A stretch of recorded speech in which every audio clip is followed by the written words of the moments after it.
The virtual pendant is used to move the robot connected to the embedded controller. You can access the virtual pendant under the controller pull-down menu. You must be connected to a controller to interact with the robot. You can use the Enable button to enable power on the robot. Power must be enabled before a robot can be moved using the virtual pendant. If you press the Disable button, power will be disabled. The Home button can be used to calibrate the robot motors and prepare the robot for moving. The robot position is displayed near the center of the control. It displays both the Cartesian and joint locations of the robot. The tool transformation display shows the active tool offset to the robot coordinate system. Once robot power is enabled and the robot is calibrated, you can use the jog control section to move the robot.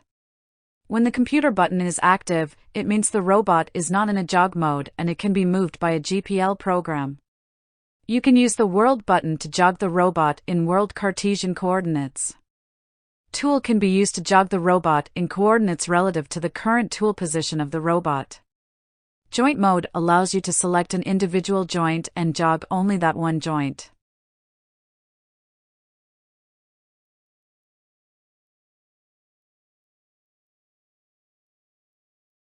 Free mode allows you to select one or more joints and to disable the motor brake so it can be moved by manipulating the joints with your hands.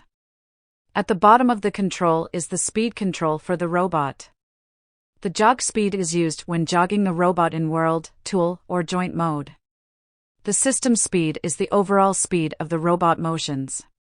This can be used to meter all motions of the robot, whether the robot is moved from the jog control or by a GPL program.